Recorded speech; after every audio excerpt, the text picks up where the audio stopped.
Hey, awesome manifestors, Meera Allen here with your 3-eye Atlas moon update.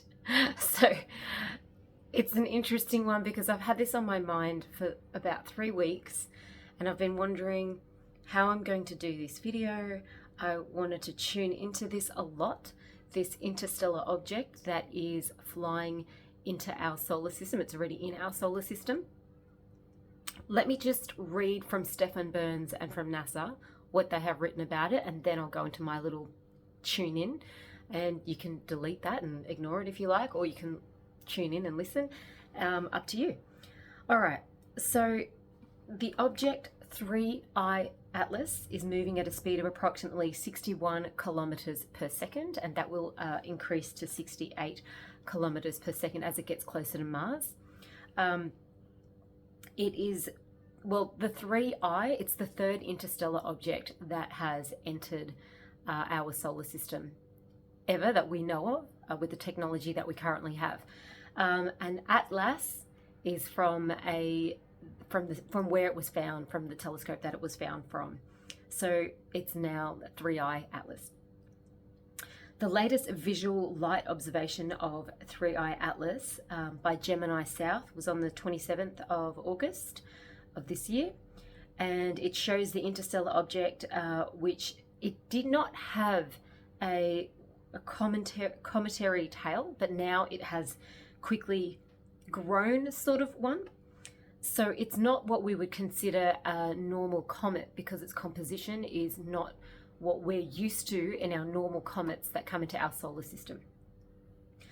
The carbon dioxide coma of 3-eye Atlas is already estimated to be approximately 700,000 kilometers in diameter, approximately half the diameter of the sun. So this is the entirety of its gases, its carbon dioxide, its plasma, everything. The Comet 3-eye Atlas is the third known object from outside our solar system, as in 3-eye, to be discovered passing through our celestial neighborhood. Astronomers have categorized this object as interstellar because of the hyperbolic shape of its orbital path. It does not follow a closed orbital path around the sun, so it's doing its own thing. When the orbit of 3-eye Atlas is traced into the past, the comet clearly originates from outside our solar system. And I will leave a link at the bottom of this video to Stefan Burns, who talks about where the first known understanding of where it's originated has come from Sagittarius, but that's all we know from the technology that we have. Stefan Burns goes on to say, 3-eye Atlas has a synchronistic resonance with Mars, and how that's the closest planetary flyby that it will have. Personally, he says, I don't think an interstellar object like 3-eye Atlas is dead. He says he thinks it would have some sort of life in some way, whether that has plasma consciousness, which he talks about some sort of microbial life, or even nanobots, a carbon-rich complex dusty plasma that can naturally create a nanoparticle like diamonds, like graphene.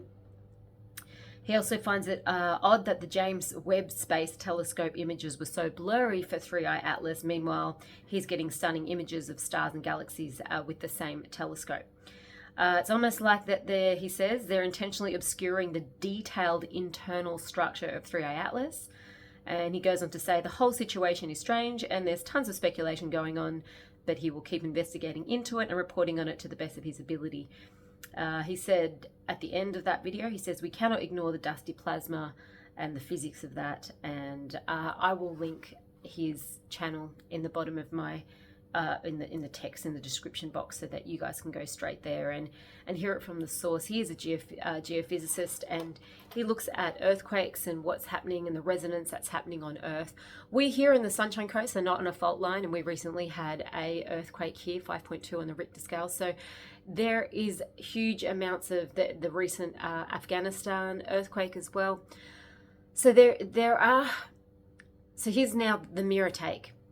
There are interesting divine timings that are going on. We've just entered eclipse season. We have had today, we are in the full moon lunar eclipse, also known as the blood moon, where East Africa, Western Australia, and parts of Asia will be able to see this early hours of this morning, would have been seeing the full lunar eclipse where the moon turned a blood red color. We are also coming to a solar eclipse. So we're in between a lunar eclipse and a solar eclipse, that blood moon where the moon turns red and when there'll be no light from the sun on the earth. Now, I'm not big on looking into biblical verses and things like that, but it did blow up in my face and come to my attention. I'm going to read it so I don't get it wrong. Joel 2:3-1 and Revelation 6:1-2 says, "The sun shall be turned into darkness and the moon into blood before the coming of the great and awesome day of the Lord." Hallelujah. And I don't mean that in jest. Since this three-eye atlas interstellar thing, I definitely feel an intensity and shift within me. For those of you that have been tuning into this video for these videos for a long time, you guys know I do really look at the sun and the moon, the sun and the moon, the sun and the moon. And here we have in Revelations and Joel 2:3-1, the sun shall be turned into darkness, a solar eclipse. The moon into blood, a lunar eclipse, before the coming of the great and awesome day of the Lord. We are having this interstellar, beautiful light object entering within 5 degrees of our orbital plane, which is unusual. The stats on that, according to STEFAN was something like 0.005% that this chance would even happen. The coincidence of this is so minuscule and so minute that we're having a lunar eclipse, a solar eclipse, and then this light object entering, this interstellar object that is not from our solar system entering in and flying past very closely to the planet of war, which is Mars, and bringing some light into this solar system. And it's moving at the moment, it's currently moving at 61 kilometers per second. So it ain't slow. I just feel such a positivity when I think about it. I've been falling asleep to it and listening to other channels about other scientists and a lot of interviews about this whole interstellar object moving closer to Earth, and they say it's not going to affect us, but when something of that magnitude has come into our solar system and it's working so close with where we sit in our orbit, of course it has an effect. And I always say what's within is what's without. And I think a lot of people are tired of the darkness of the world right now. We're tired of this doom and gloom feeling, and we are going in. It's funny that it is called 3-eye atlas, third eye atlas, your mapping. Our third eyes, more of us are doing our meditation, more of us are opening our third eye, more of us are going into that meditative space, and we're opening in to that consciousness that is full of light. So if more of us around the planet are collectively on a soul level raising our consciousness to open in our third eye, which goes beyond duality, which starts to tap into the consciousness of our soul, which is that quantum light that we are all made of, those waves and frequency of energy, as if a giant interstellar object that's come from so far away that we are calling a comet, NASA and all the people are labeling it a comet when it's not behaving like a comet.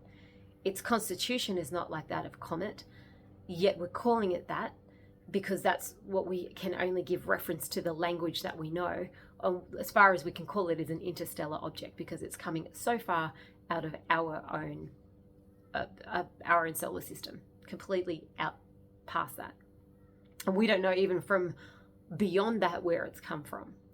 So I feel like where I'm pairing this up with intuitively what we are going through in humanity is we are starting to look at the quantum field within ourselves. We are starting to open up our consciousness, our light, and we're getting this from a divine source that may be from a higher place that we can't even fathom with our conscious thinking mind. Our minds are limited to understanding things at an intellectual level, at a human level, where we're only using a small capacity and percentage of our brain. But from a subconscious level, from a conscious level, from an energetic level, from a soul level, we are far more intelligent. Our imaginations, as Einstein said, is more important than knowledge. And what this is actually happening is that it's starting to open up people's imaginations again. When we start to look out to the stars and beyond, and that's what interests me. It makes me think we're so much more than just this 3D reality that we can see. Our consciousness, our imagination, and our soul's expansion is part of all of this cosmos, beyond the moon, beyond the stars, beyond the sun. It's part of something far more expansive and beautiful. And as we go inward into that space, into that far more expansive and beautiful place in our inside, it is starting to be reflected on the outside, on the external. As within is without. And personally, if you listen to, please tune into Pam Gregory. She's one of the most awesome astrologers that we have alive on Earth right now. Please have a look at her channel. She does talk about this as well. So from a consciousness perspective, and that's why I like Stefan Burns so much, because he talks about it from a quantum and a consciousness perspective. We're all interconnected, whether we like it or not. Every blade of grass, every butterfly, every tree, every animal, every bit of stardust, every cloud, everything is all interconnected from us at a quantum and a soul level in wave frequency before it collapses into a 3D format. And then we can see our skin and our faces and our hair and, oh, awesome, cool little vintage earrings. So we are all connected, whether we like it or not. We're connected to the inner, the outer, the galactic, the consciousness. We're connected to our soul level. We're connected to each other. We're connected to life forces outside of planet Earth and outside of our solar system in such an amazing and beautiful and mysterious way. And if all that this does, knowing that this interstellar object is coming so much closer to us around the 29th, 30th of October, it'll be as close as it can get to our sun. And I do believe we will feel the repercussions of this.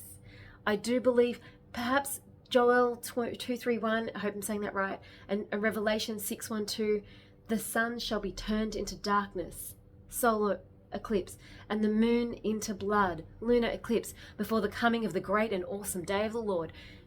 Hey, maybe this is just a representation of light. That's this beautiful interstellar object that's coming to bless our little solar system.